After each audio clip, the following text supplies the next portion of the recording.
I saw the city in the deep, deep distance that was dark green and all these lights flickering and clouds flowing over it. And this all started after tremendous geometric patterns that are incredibly rapid that you cannot describe to anybody. They're so fast. After those had slowed down, I saw this city in the deep distance. So I was sort of watching that, and then this ball of light goes right past me, right in front of me, like, what was that? It didn't scare me, except it was so close. After that, I started looking around. It's like you're in this place, and you're going, why am I in this place? And then I noticed that there was this woman off to my right with a real long nose. She had green skin. She was turning this dial, and I realized she was turning the volume of lights up and down on the city in the distance. And as soon as I looked at her, she noticed I was watching her. And she said, so what else do you want? I said, what else do you have?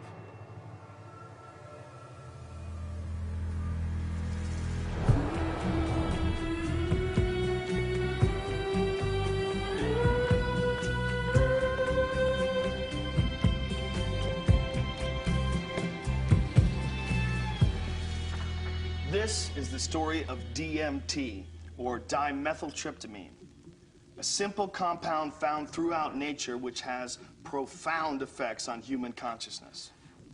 One of the things, besides what it does, one of the things about DMT that always fascinated me was the fact that it's such a simple molecule. DMT stands for dimethyltryptamine, N-dimethyltryptamine. If you actually look at the ring structure of DMT itself, you only have really 4 positions that you can attach things to. So you can make diethyl or dipropyl. There are some other types of carbon chains you can attach to that end that do give you compounds that have activity, but very different from DMT. Biosynthetically, it's 2 steps from tryptophan. Right, 2 trivial enzymatic steps from tryptophan. Well, tryptophan is an amino acid, of course, and it's everywhere. So all organisms have tryptophan, and all organisms have the 2 key enzymes that lead to the synthesis of DMT. And these enzymes are very ancient enzymes. They're all over the place. They're, again, part of basic metabolism. So theoretically, anything could synthesize DMT.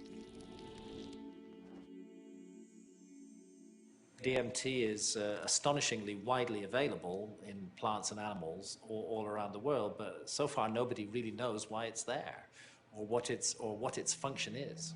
That's a $64 billion question, is why is DMT in our bodies? Why is it in plants, in all sorts of mammals?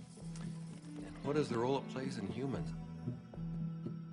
The conventional wisdom 30, 40 years ago was that these things had no real function. They were just sort of physiological noise, but that's a very naive understanding. And what we now understand is that these secondary compounds are, in a sense, the language of plants. These are messenger molecules. This is what plants use to mediate their relationships with other organisms in the environment. Why is it that human beings' central nervous system are wired to receive this experience? Must be that, there's important information to be learned. So I don't think it's universally present in nature by accident. It has a real function. We have co-evolved with these plants. There's a purpose and a meaning to it.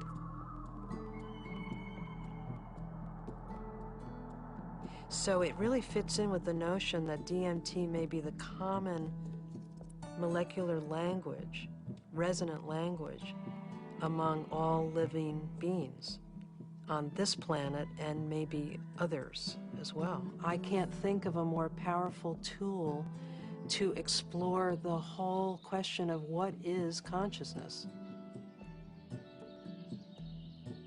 these substances are tools that can be used to expand awareness in all areas of life and apply that expanded awareness for the betterment of people's lives and their communities, their families, and our society.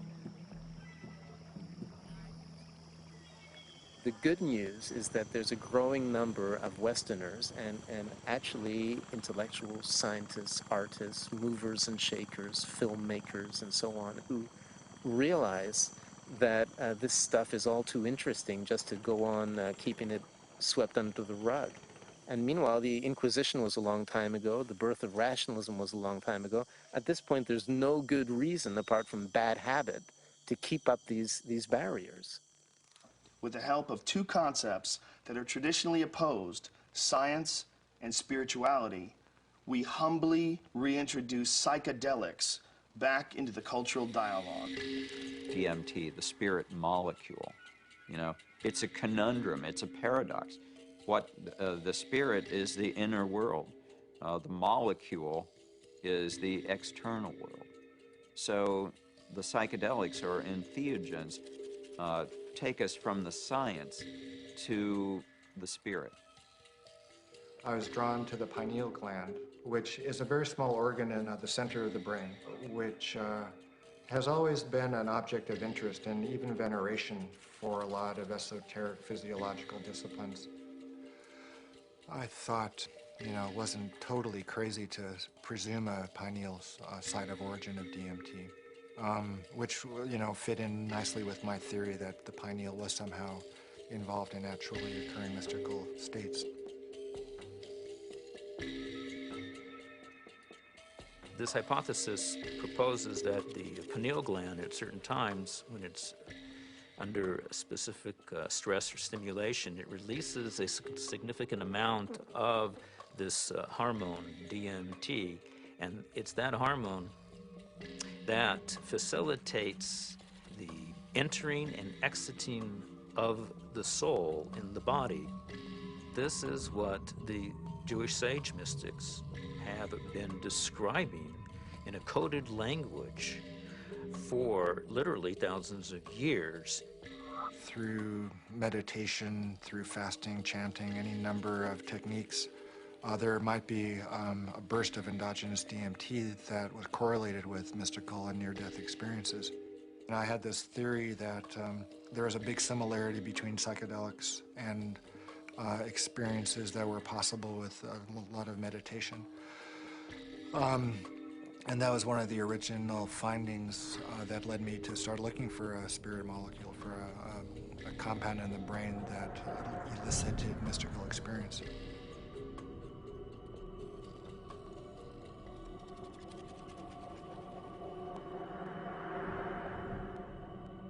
I think there may be a role for DMT in explaining any number of hallucinatory phenomena that man has experienced throughout his history.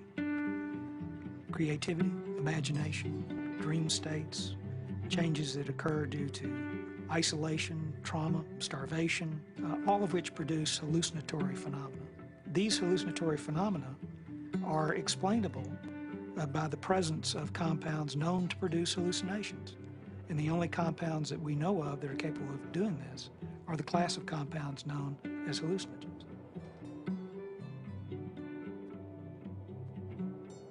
When thinking about spiritual states, I think endogenous hallucinogenic compounds and molecules that the brain can potentially release are probably very relevant to this topic, because on one hand, they may really help us to elucidate what is the neurochemical mechanism of these experiences. I mean, if we can say that there's a release of endogenous opiates, or we can say that there's a release of dopamine or something like that, and we can measure that release and we can see where in the brain those different molecules go, what receptors they activate or deactivate, and hence we can really learn a lot more about what these experiences are, because it really can allow us to match up these experiences that people have with hallucinogens, as well as understanding where they are related in the context of the brain's receptors and the different parts of the brain that may or may not become active.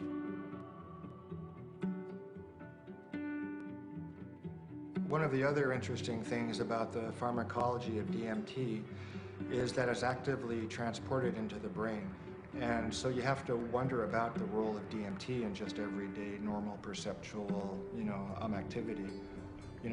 Too much DMT and things become very psychedelic, or, not enough, DMT in the brain can make things dull and flat and gray.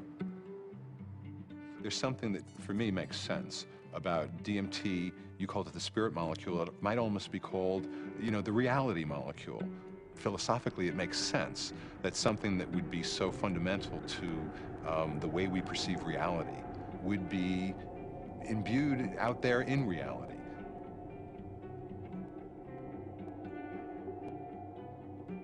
There was a sense around it that there was something special, that it wasn't like anything else. There wasn't like other psychedelics. Its intensity and speed was such that it really produced a different kind of response. I mean, I remember almost getting the sense that it was kind of like a psychedelic bungee jump, that there was a kind of raw leap into this rapidly changing environment that was very different than the more gradual approaches of other psychedelics.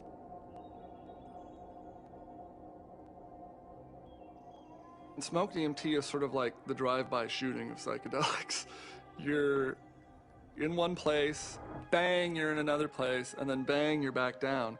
So it doesn't leave a whole lot of room for that narrative of who am I, what am I doing here, why am I in this space, what am I learning? It's almost like there was too much information to process in that few minute span to integrate once you drop back down. Dimethyltryptamine, when it's administered, has a very rapid onset and a very short duration of action. This is because it's very rapidly broken down by the body so that it can be cleared. DMT is rapidly degraded by an enzyme in the liver called monoamine oxidase, or MAO. That's the reason it's not active when you take it by mouth. Whereas psilocybin, when you take it by mouth, it's not broken down by monoamine oxidase very quickly at all. So it gets through the liver and passes on into the bloodstream and into the brain.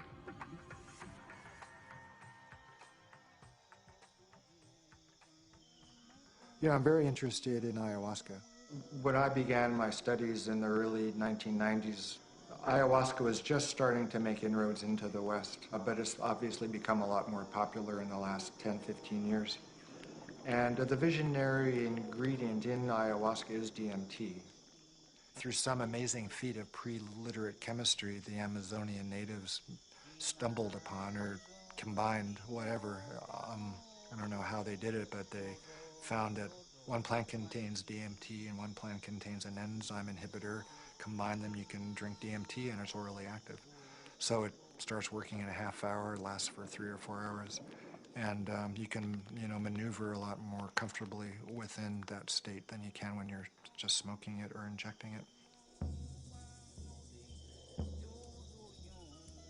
Orally active ayahuasca tends to pick you up and gently carry you into the space and hug you and embrace you and clean you and show you all sorts of mystical visions, and then it very gently brings you back down like you're floating on a feather back to the ground. As valuable as my DMT experiences have been, I feel that there's a lot more enduring value, really, in this folk technology, which stretches it out and makes it a navigable space. Our whole Western, European-derived tradition of distilling alcohols and isolating chemicals and making everything stronger and taking it out of nature and putting it into the biggest punch that we can, I don't think that generally that's the most useful way. I think there's a reason that cultures have learned to turn a 5-minute experience into a 5-hour experience. It seems to me that ayahuasca has had a plan and that it's reached out into the world and brought DMT into many, many thousands of lives in a much bigger canvas